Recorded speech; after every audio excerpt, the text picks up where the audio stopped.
गुरुजी मैं जानना चाहती थी कि जैसे हमारे जितने भी दरवाजे हैं, जैसे किचन का दरवाजा है या टॉयलेट का दरवाजा, सारे वो बीच में जैसे हमारा जो ड्राइंग रूम है उसी में खुलते हैं, तो ये ठीक है या गलत है? देखिए, किचन का दरवाजा, किचन में भी एक तरह से जो नेगेटिव एनर्जी होती है, जब वहां पे खाना भोजन बनाया जाता है तो उसमें जो ऊष्मा निकलती है, नेगेटिव एनर्जी उससे उत्पन्न होती है, ऋणात्मक ऊर्जा उससे जो निकलती है वो ड्राइंग रूम में आएगी। आपके ऐसी शौचालय की जो ऋणात्मक ऊर्जा वो भी, तो ये दोनों ही विषय वस्तुएं गलत हो रही हैं। तो इसके लिए आप उसको रोकने के लिए उसमें एग्जॉस्ट फैन लगा सकते हैं, जिससे उसका जो धुआं है वो बाहर निकले, ड्राइंग रूम में ना आए। और वास्तु दोष के निवारण के लिए उसमें जो आपका जो शौचालय है और जो किचन है, दोनों के जो इनसाइड यानी कि अंदर की ओर तांबे का तार लगाएं, चौखट के नीचे के साइड में, और बाहर की ओर उसमें आप चांदी का तार लगाएं। तो उससे आने वाली, उससे उत्पन्न होने वाली जो ऋणात्मक ऊर्जा है वो आपके स्वागत कक्ष में प्रवेश नहीं करेगी। और जो स्वागत कक्ष की जो आपने धनात्मक ऊर्जा का जो आप निर्माण कर रहे हैं, उसमें बहुत सारी अच्छी चीजें लगा के वो ऊर्जा नष्ट नहीं होगी, वो आपके शौचालय में और रसोई घर में प्रवेश नहीं करेगी। जी हाँ, बिल्कुल चर्चा जारी रखते हैं। पंडित जी, अब हम बात करेंगे मदिरालय की। जी देखिए, मदिरालय का घर में निर्माण ही हमारे शास्त्रों में निषेध किया गया। जो हमारे वास्तु के जितने अगर ग्रंथ देखेंगे तो मदिरालय बाहर होना चाहिए, पर आजकल वर्तमान परिस्थिति और जो एक तरह की हमारी जो जीवन शैली है, मदिरा उससे कहीं ना कहीं एक आम जनजीवन से जुड़ गई है। तो यदि आपको मदिरालय का निर्माण करना, मदिरालय का उसमें आपको स्थान बनाना है, तो उसके लिए निर्धारित जो उसका स्थान है वो शुक्र का स्थान होता है। पूर्व और दक्षिण दिशा का मध्य भाग, जिसको आग्नेय कोण बोलते हैं, क्योंकि उसके स्वामी शुक्र होते हैं, स्त्री कारक ग्रह होता है।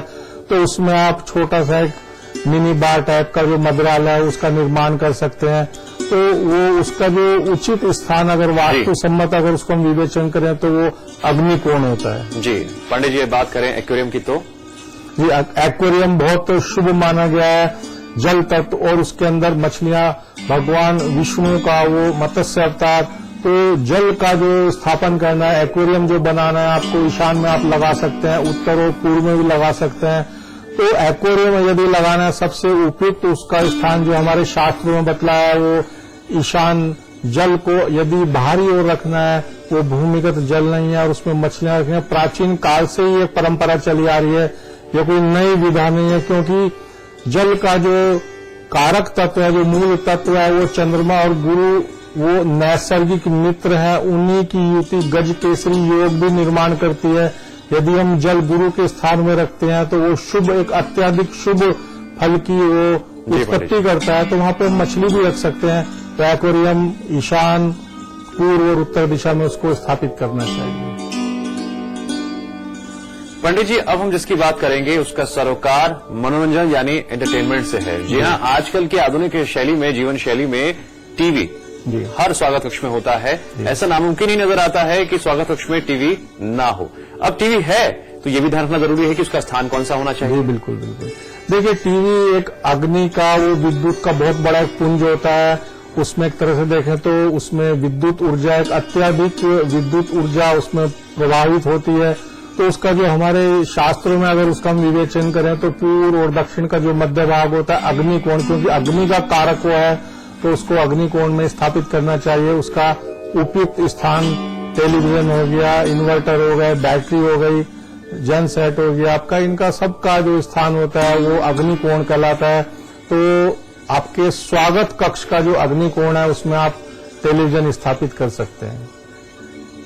पंडित जी, एक समस्या और भी है। कई ऐसे लोग होते हैं जो घर खरीदते हैं, उनके सामने कई ऐसे रास्ते होते हैं, मुश्किलें होती हैं, फैसले होते हैं, जिसके तहत वो छोटा घर लेने की कोशिश करते हैं। इस छोटे घर की जब हम बात करते हैं तो उसमें एक लाइन जुड़ जाती है, dining room attach with drawing room. आप समझ गए होंगे इसका पर्याय, यानी साफ तौर से जो है स्वागत कक्ष के साथ डाइनिंग रूम भी अटैच हो गया है। अब अगर ऐसा होता है तो क्या उसके क्या प्रभाव पड़ते हैं, किन बातों का ध्यान रखना चाहिए? देखिए, मुख्य जो वास्तु विज्ञान है वो दिशा और विदिशाओं के ऊपर निर्भर करता है।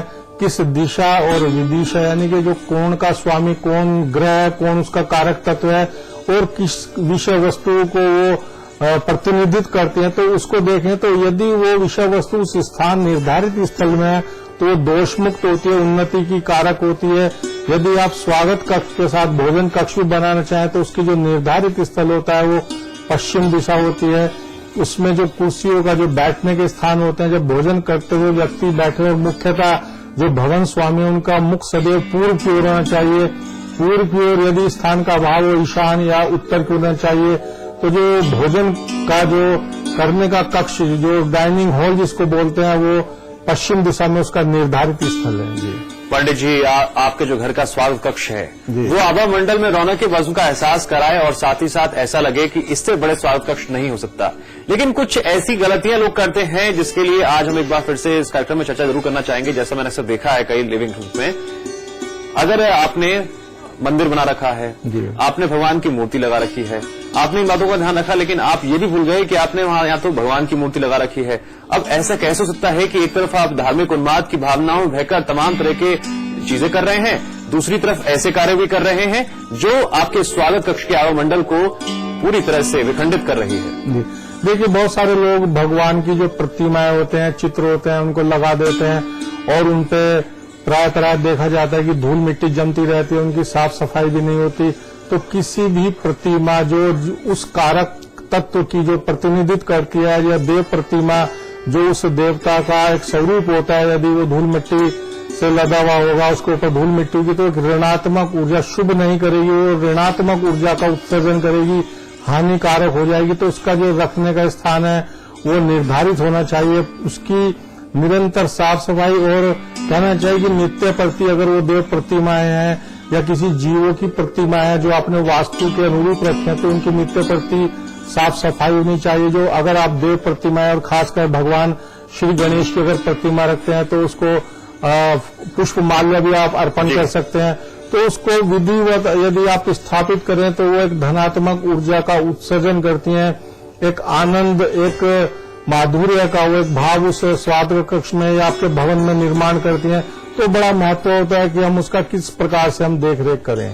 बिल्कुल पंडित जी, और मैं भी दर्शकों से सिर्फ यही कहना चाहूंगा कि दिखावे और छलावे से बचें, और वास्तु दोष के निवारण के लिए पंडित दिवाकर शर्मा जी ने आज आपको जो महत्वपूर्ण बातें बताई हैं, उन बातों का अपनी जिंदगी में, अपने घर के स्वागत कक्ष में विशेष ख्याल रखें। इसी उम्मीद के साथ पंडित जी आप स्टूडियो में आए, आपने दर्शकों को इतनी अहम जानकारी दी, उसके लिए आपका बहुत बहुत शुक्रिया। जी नमस्कार। और फिलहाल हमारी इस खास पेशकश में इतना ही। आप देखते रहिए समाचार प्लस।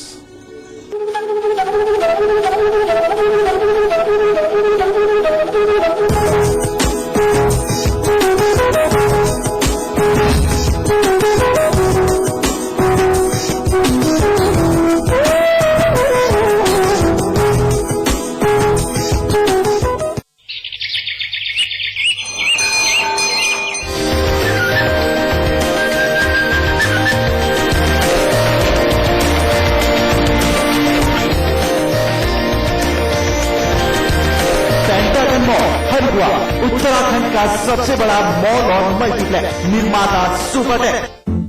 खोल दो इन खिड़कियों को, इन दरवाजों को, हाथों को फिर से हाथों में डालो, किसी को गुदगुदाओ, दोस्ती करो, मोहब्बत करो,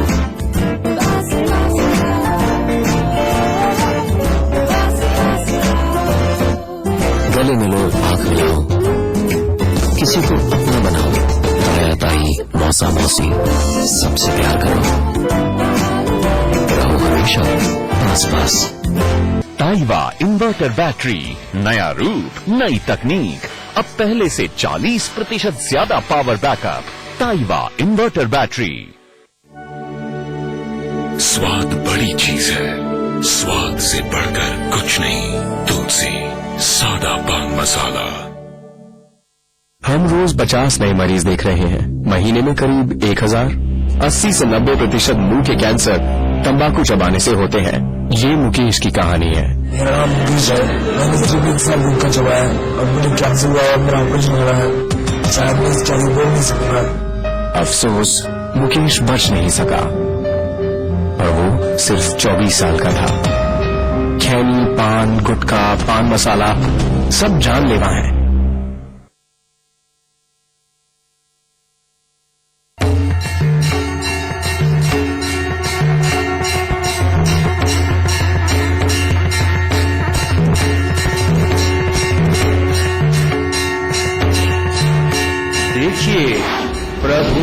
दूरदर्शन रोजाना सुबह 6:30 बजे फिर समाचार प्लस पर। कुमाऊं हो या गढ़वाल या राजधानी देहरादून का कोई बवाल हो, पहाड़ी क्षेत्र की हलचल या मैदानी इलाके का कोई सवाल, जानिए उत्तराखंड का पूरा सूरत-ए-हाल। देखिए हमारा उत्तराखंड दोपहर 2 बजे और शाम 7 बजे सिर्फ समाचार प्लस पर।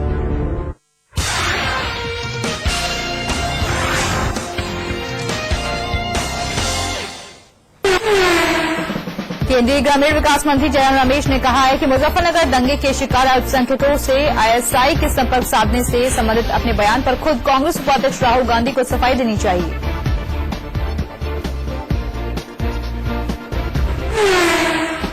कांग्रेस उपाध्यक्ष राहुल गांधी आज दक्षिणी दिल्ली के अंबेडकर नगर में चुनावी रैली को संबोधित करेंगे। ये दिल्ली में उनकी दूसरी रैली होगी। भाजपा के वरिष्ठ नेता लालकृष्ण आडवाणी ने नरेंद्र मोदी की तुलना इशारों में अमेरिकी राष्ट्रपति बराक ओबामा से की है। उन्होंने कहा है कि चाय बेचने को लेकर टिप्पणी करने वालों को ये समझना चाहिए कि अमेरिका में सामान्य व्यक्ति राष्ट्रपति बना था तो उसका गर्मजोशी से अभिनंदन हुआ था। भारत के पूर्व राष्ट्रपति एपीजे अब्दुल कलाम को दिल्ली के आर्मी अस्पताल में भर्ती कराया गया है। उन्हें आईसीयू में रखा गया है। राज्य कर्मचारियों की हड़ताल का असर पंचायत उपचुनाव पर भी पड़ गया है। राज्य निर्वाचन आयोग ने 19 नवंबर को होने वाले पंचायत उपचुनाव स्थगित कर दिए हैं। प्रधानमंत्री मनमोहन सिंह ने कहा है कि ग्रामीण क्षेत्रों में आवास की समस्या को दूर करने के लिए नई आवासीय योजना शुरू की जाएगी। कांग्रेस पार्टी के उपाध्यक्ष राहुल गांधी ने छत्तीसगढ़ के खरसिया में एक चुनावी रैली को संबोधित करते हुए कहा कि भाजपा चोरों की पार्टी है जिसने छत्तीसगढ़ में प्राकृतिक संसाधनों को लूटने का काम किया है। शीला दीक्षित ने जल बोर्ड में घोटाले को लेकर सफाई देने के लिए प्रेस कॉन्फ्रेंस की। शीला ने कहा जल बोर्ड में घोटाले को लेकर सीबीआई की जो जांच की बात हो रही है वो गलत है। नरेंद्र मोदी का नाम लिए बगैर केंद्रीय सूचना एवं प्रसारण मंत्री मनीष तिवारी ने शनिवार को कहा कि जासूसी की एक बड़ी बुराई और फांसीवाद का गंभीर खतरा मंडराने लगा है। मध्य प्रदेश में बीजेपी अगर सत्ता में आई तो गरीबों को 1 रुपए किलो चावल मिलेगा। पार्टी ने अपने चुनावी घोषणा पत्र में इस आशय का ऐलान किया है।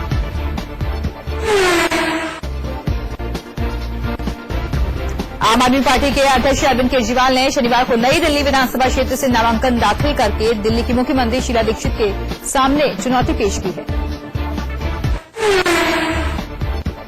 कांग्रेस के चुनाव चिन्ह पर खूनी पंजा वाली टिप्पणी पर भाजपा के प्रधानमंत्री पद के उम्मीदवार नरेंद्र मोदी शनिवार तक जवाब नहीं दे पाए। जवाब देने के लिए भाजपा ने अब चुनाव आयोग से 1 हफ्ते का समय और मांगा है। भाजपा नेता डॉक्टर सुब्रमण्यम स्वामी ने राहुल को बुद्धू बताते हुए सोनिया गांधी और अरविंद केजरीवाल पर भी जमकर निशाना साधा है। ओपिनियन पोल पर रोक लगाने पर ज्यादातर राजनीतिक दल एकमत हैं। इन दलों ने चुनाव अधिसूचना जारी होने के दिन से ही ओपिनियन पोल पर रोक लगाने की राय दी है। भारतीय जनता पार्टी के राष्ट्रीय अध्यक्ष राजनाथ सिंह ने कहा है कि आजाद भारत में भारत का प्रधानमंत्री रिमोट से चल रहा है।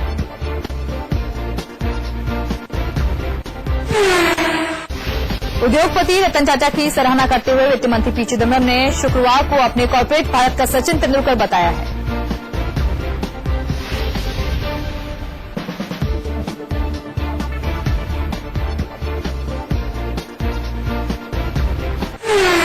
सीबीआई ने उद्योगपति अनिल अंबानी के एडीएजी समूह की कंपनी शासन अल्ट्रा मेगा पावर प्रोजेक्ट को कोयला ब्लॉक आवंटन की पड़ताल के लिए पीई दर्ज की है।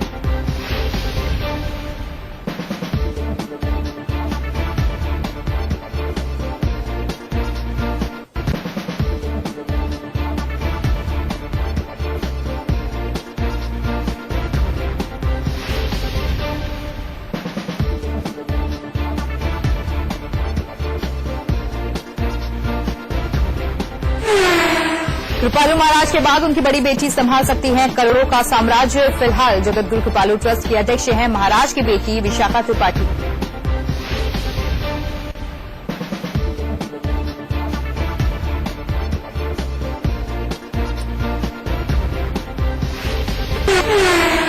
आजमगढ़ जिले के शहर कोतवाली क्षेत्र के ब्रह्मस्थान स्थित एसकेपी इंटर कॉलेज के पास 14 नवंबर की शाम को बदमाशों द्वारा की गई छात्रा की हत्या का पुलिस ने खुलासा करते हुए 4 हत्यारों को गिरफ्तार कर लिया है। पुलिस ने उनके कब्जे से लूट की एक मोटरसाइकिल, तमंचा, कारतूस भी बरामद किया है। हत्या का कारण मामूली लेन देन का विवाद बताया जा रहा है। पकड़े गए हत्यारे कृष्णा का कहना है कि उसकी बाइक ऑटो से टकरा गई थी, जिसको लेकर विवाद हुआ और उसने उसकी हत्या कर दी।